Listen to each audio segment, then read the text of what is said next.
Halo kawan-kawan, Assalamualaikum. Selamat datang kembali di channel kesayangan kalian, Film Adrenalin. Tempatnya film yang berdebarkan. Gimana kabar ente Pak Dewan? Pasti baik kan ya? Tapi buat kalian yang memang lagi kurang sehat, semoga lekas diberi kesehatan ya Wan. Amin. Oke, kali ini kita akan mengisahkan sebuah film yang berjudul Azumi yang kedua tahun 2005 Wan. Oke, penasaran bagaimana keseruannya? Langsung saja ambil ringan HP kamu, lemparkan kenangan bersama mantan karena film adrenalin dimulai.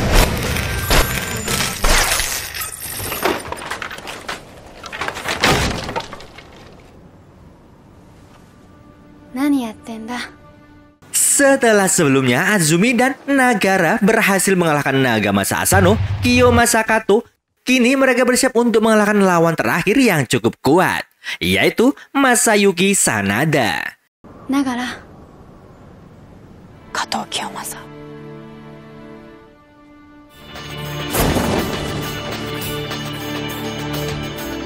Azumi dan Nagara memulai perjalanan mereka melewati sebuah hutan. Mereka mendengar banyak langkah kaki yang seperti tengah mengejar mereka berdua. Dan ternyata itu adalah segerombolan shinobi yang datang mengejar mereka.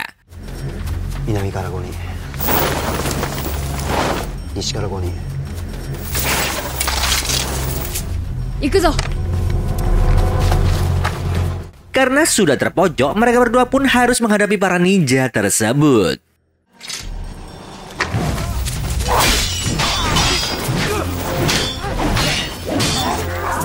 Nah, tebasan dari pedang Azumi ternyata tak dapat menembus tubuh para shinobi karena mereka semua memakai baju besi. Laluan muncullah seseorang yang tidak asing bagi Azumi. Dia adalah Kanbei Inoue. Kematian tuannya kemarin merupakan sebuah penghinaan baginya. Oleh sebab itu, dia tidak akan membiarkan Azumi hidup enak. Merasa tidak akan bisa menangani gerombolan sulit ini, Azumi memilih untuk kabur.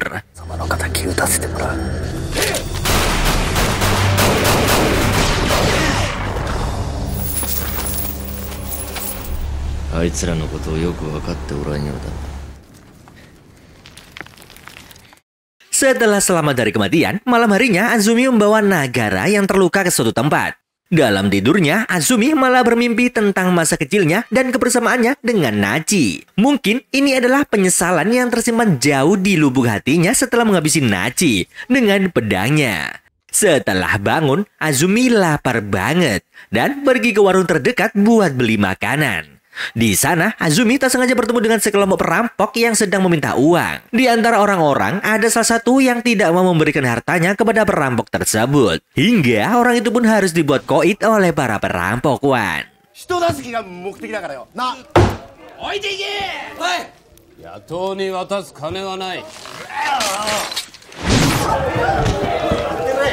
Azumi yang ingin pergi tanpa ingin terlibat malah dihentikan oleh ketua kelompok tersebut. Ketua kelompok perampok ini bernama Kinkaku. Kemudian Azumi terkejut di saat melihat adik Kinkaku muncul di hadapannya. Orang ini mirip banget dengan Nachi, teman seperjuangan Azumi. Namanya adalah Ginkaku.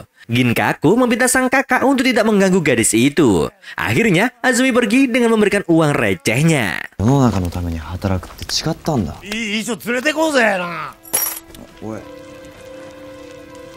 Setelah itu diketahui bahwa ternyata orang yang ditebas oleh Kinkaku adalah rekan mereka sendiri. Dia bersandiwara untuk menakuti orang-orang yang ada di warung untuk mengambil uang mereka.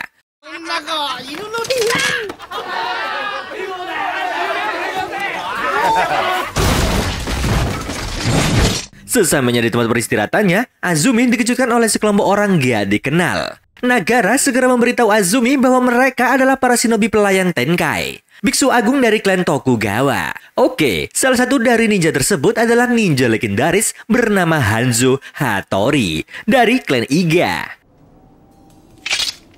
Iga no Hanzo da. Tenkai sama no tsukai dekita.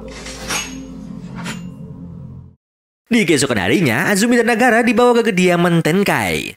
Tenkai sangat berterima kasih karena Azumi telah menghabisi Kiyomasa Kato dan naga masa Asano. Namun untuk misi terakhir yaitu menghabisi Masayuki Sanada, Tenkai memberikan Azumi bahwa tidak akan semudah sebelumnya. Karena selain strateginya yang luar biasa, Masayuki juga telah memperkerjakan kelompok ninja assassin dengan kekuatan yang mengerikan. Namun, hal tersebut tak menciutkan nyali Azumi. では真田は撃てん。怪しき忍びを手勢に引き入れた。なんだって？甲賀流53派のいずれにも属さぬ暗殺専門の荒くれども。俺たちは使命を果たす。そうだ。 Akhirnya, setelah disetujui oleh Tenkai, di saat Azumi akan segera menuju ke kediaman Sanada, ada seorang kunoichi atau ninja cewek yang menawarkan diri untuk mendampinginya. Nama kunoichi yang imut ini adalah Kozue. Selain mendapat bantuan dari Kozue, Hanzo Hattori juga sudah mengirim beberapa shinobi untuk mengawasi pergerakan Masayuki Sanada. Di sisi lain, di kediaman Sanada, Kanbei Inoue membawa kabar kematian Kiyomasa Kato. Kanbei Inoue juga memperingatkan Masayuki agar berhati-hati, karena dia adalah target selanjutnya. Mendengar Kiyomasa koit, Masayuki memberi sedikit pelajaran kepada Kanbei Inoue karena telah membiarkan tuannya mati.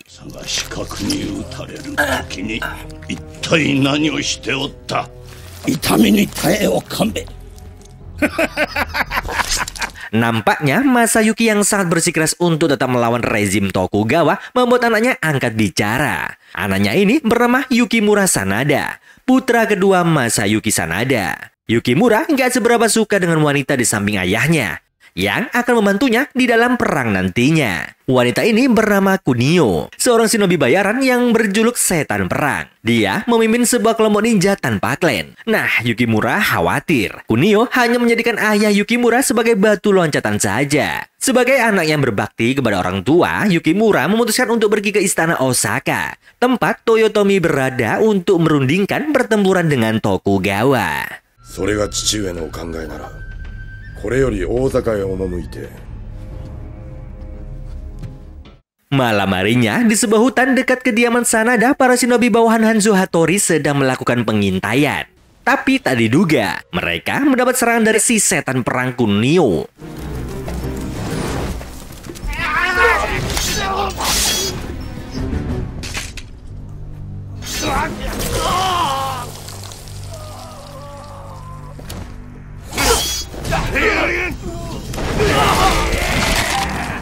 Di keesokan harinya, tak cukup dengan prajurit yang ada, Masayuki juga merekrut orang yang menjadi prajuritnya. Hal itu didasari atas gagasan dari Kanbei Inoue. Nah, kelompok Ginkaku tak mau ketinggalan juga. Mereka juga ikut berpartisipasi dalam seleksi itu, karena tergiur hadiah besarnya. Kemudian mereka membayangkan betapa mengerikannya pembunuh yang akan mereka hadapi, sambil membayangkan gadis manis yang ditemuinya beberapa hari lalu, yang tak lain adalah Azumi. この間の女こうやって星見ながら女のこと俺が Di keesokan harinya, setelah mengikuti para shinobi bawahan Kanbei Inoue, Ginkaku bersaudara akhirnya bertemu dengan sang pembunuh. Betapa kagetnya mereka karena ternyata sang pembunuh yang dimaksud tak semengerikan yang dibayangkan, yaitu Azumi. Masayuki-samaを狙う資格ってのはこいつらのことか。いかにも。 Ginkaku tiba-tiba menebas tangan shinobi yang bersamanya. Dan itu artinya dia berbalik melawan para shinobi itu untuk membela Azumi dan kawan-kawan.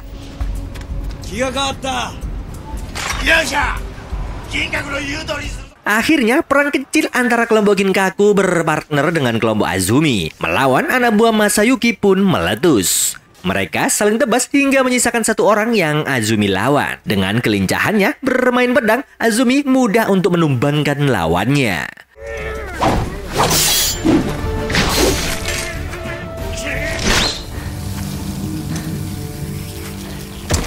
Setelah itu, Ginkaku bersaudara mengajak Azumi ke tempat mereka. Dan ternyata kelompok ini adalah orang-orang baik yang merawat anak-anak terlantar. Yang mana anak-anak ini kehilangan orang tua mereka di medan perang. Wanita paruh baya yang juga pengasuh anak-anak itu terkejut di saat tahu bahwa gadis manis dan secantik Azumi adalah seorang asasin. Rupanya mereka di sana tidak terlalu menyukai Azumi dan kawan-kawan. Seorang wanita bernama Chiyo ingin segera Azumi pergi dari tempat itu. Karena menurutnya, apapun alasannya, pembunuhan adalah perbuatan jahat. Mendengar hal itu, Nagara yang dari awal memang sudah tidak merasa nyaman memutuskan untuk cabut. Azumi 行こう。小杖、起きろ。こいつらとは住む世界が違うんだ。 Di sisi lain, Kunio, si setan perang, mengadakan rapat bersama para anak buahnya yaitu Roppa dan Tsuchigumo. Mereka membahas tentang keinginan untuk berperang melawan Tokugawa dengan berada di bawah bayang-bayang Masayuki Sanada. Tapi anak Masayuki Sanada yaitu Yukimura lebih mementingkan perdamaian daripada peperangan yang sia-sia. Oleh karena itu, Kunio berharap Yukimura Sanada segera koit. Dan yang lebih mengejutkannya lagi, Kunio ternyata telah menyusupkan mata-mata ke dalam jajaran shinobi bawahan Hanzo Hattori. 雪村様が大坂へ行かれた今こそ我らが動く時じゃ。鳥舞重ね皆殺しじゃ。我ら上野甲賀衆の力見せてやるのじゃ。 Di keesokan harinya, Masayuki bersama para prajurit dan shinobi kesayangannya melakukan perjalanan menuju ke kediaman Tenkai untuk menyerangnya. Melihat rombongan prajurit Sanada itu, anggota kelompok Ginkaku segera cabut memberitahu bos mereka. Sementara itu, Azumi, Nagara, dan Kozue masih dalam perjalanan menuju pegunungan Kudo. Tepatnya menuju kediaman Sanada. Di sini Kozue sangat penasaran dengan keterampilan Azumi dan Nagara yang bisa menghindari anak panah yang melesat cepat. Nagara lalu langsung mempraktekannya, Wan. Jarak yang bisa dihindari mereka adalah 8 langkah dari arah musuh.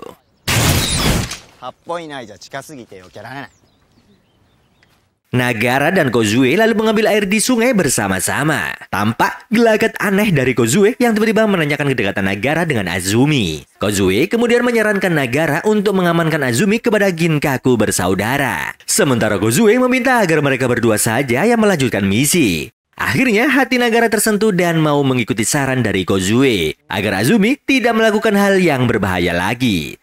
Nah, beberapa saat kemudian mereka bertiga malah bertemu dengan kelompok Ginkaku. Ginkaku cerita jika Masayuki dan prajuritnya nggak ada di kediamannya. Mereka sudah cabut semua dan OTW menyerang Tenkai. 真田昌幸は九度山を出た。九度山もぬけの殻だぞ。俺たちを信じろ。銀閣。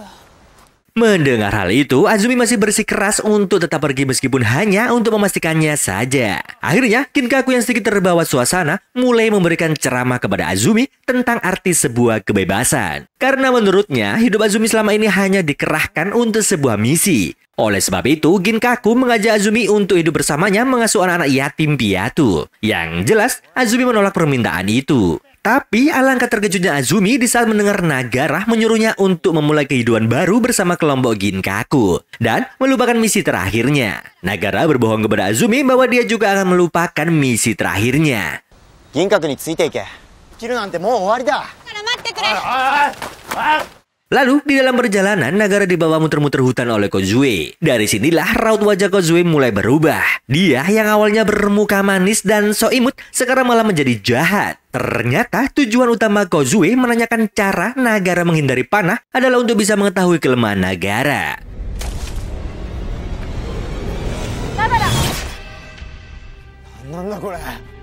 Kozue cerita jadi dirinya yang sebenarnya, di mana dia adalah seorang shinobi tanpa klan di bawah perintah setan perang. Lalu Kozue langsung saja mengakhiri hidup Nagara.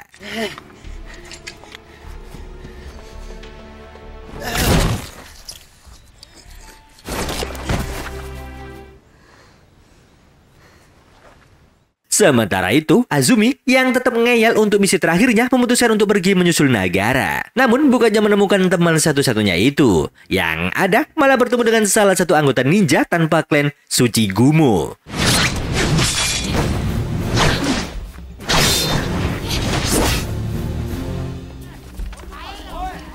Baru saja pemanasan, kelompok Ginkaku datang menyusul Azumi. Dia bilang bahwa Masayuki sudah pergi ke kediaman Tenkai. Akhirnya Azumi bersama kelompok Ginkaku segera menyusul Masayuki dan pasukannya secepat mungkin. Ternyata pasukan Masayuki sudah memblokir akses jalan keluar. Dengan kata lain, Tenkai sudah dikepung oleh pasukan Masayuki Sanada.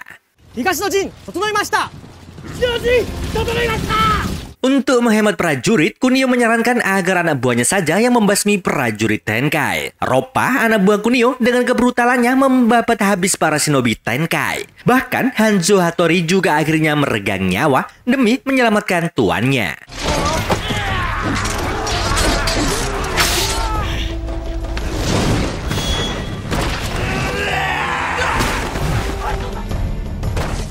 Sementara itu, Azumi bersama kelompok Ginkaku terus mengikuti pergerakan musuh hingga akhirnya berhadapan dengan Roppa.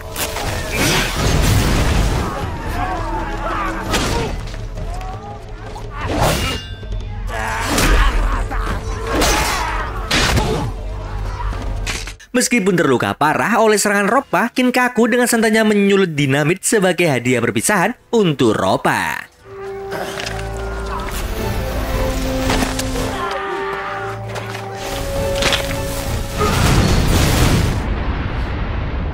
Dan meskipun akhirnya Roppa bisa ditumbangkan, namun nasib Kinkaku kini juga akan sama seperti Roppa. Kematian Roppa membuat Kunio semakin geram. Ternyata lawannya kali ini nggak bisa dipandang sebelah mata. Akhirnya Kunio harus menggunakan strategi pamungkasnya, yaitu pesan untuk Kozue. Ninja wajah 1000 yang mendapatkan pesan dari Kunio ini langsung menuju lokasi Azumi dan yang lainnya. Dia muncul dengan wajah tanpa dosa yang polos banget, Wan. Kemudian dia mengajak mereka menuju jalan pintas menuju kuil Tokugawa untuk mengamankan diri. Padahal dia ingin menjebak mereka. Saat sampai di tempat itu, mereka malah dikepung oleh musuh. Bahkan tanpa basa-basi lagi, Kozue langsung menunjukkan jati dirinya.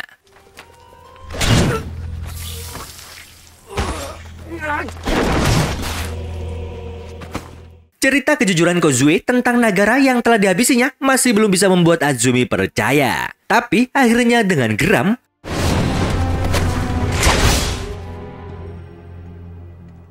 pertarungan singkat itu membuat Kozue pindah ke alam lain. Kemudian kemarahan Azumi membuatnya ingin segera mengakhiri misi yang dia emban. Akan tetapi di tengah perjalanan dia harus berhadapan dengan Kunio dan Tsuchigumo. Jaring-jaring tajam dari Tsuchigumo membuat Azumi sedikit kewalahan.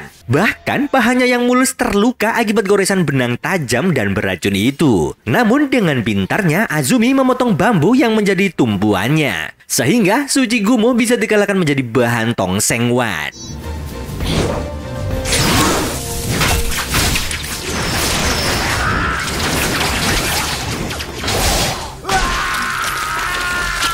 Sekian lama tubuh Azumi semakin lemes karena racun dalam tubuhnya mulai menyebar. Di saat itulah Kunio muncul untuk menghabisi Azumi. Tapi tiba-tiba Kinkaku muncul untuk menyelamatkan Azumi. Akhirnya Kunio dibuat terluka parah dan pergi dari sana.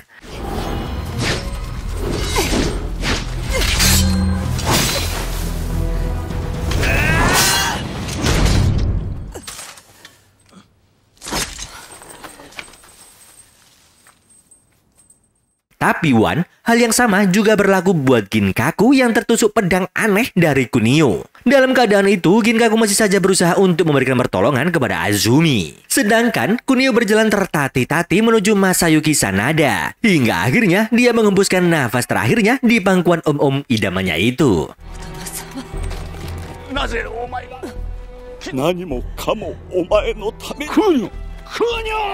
Setelah cukup lama tak sadarkan diri, akhirnya Azumi terbangun dan terkejut melihat Kinkaku yang sudah tepar di hadapannya. Dan dengan keadaan yang sudah sehat walafiat tapi memendam amarah, Azumi seorang diri melakukan penyerangan.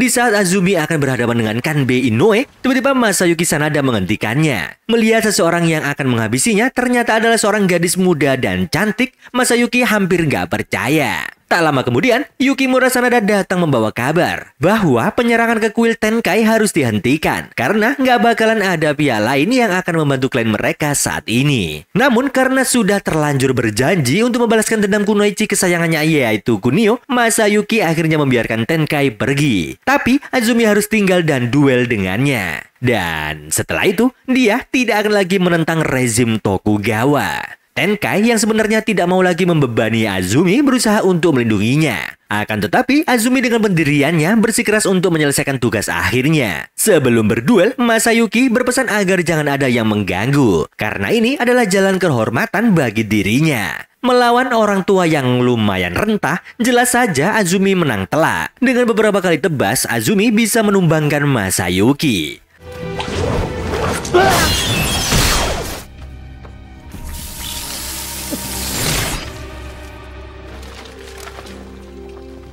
Kekalahan Masayuki membuat prajuritnya bersiap-siap untuk menyerang. Namun Yukimura melarang mereka menyerang Azumi karena hal itu akan menodai kehormatan sang ayah. Bahkan Kanbei Inoue pun dilarang menyentuh Azumi. Akhirnya Azumi pun menyelesaikan misinya dan Kai juga mengakhiri kontraknya dengan Azumi. Azumi lalu cabut dari tempat itu seorang diri. 今やお前と共に歩く道はない。一体どこへ。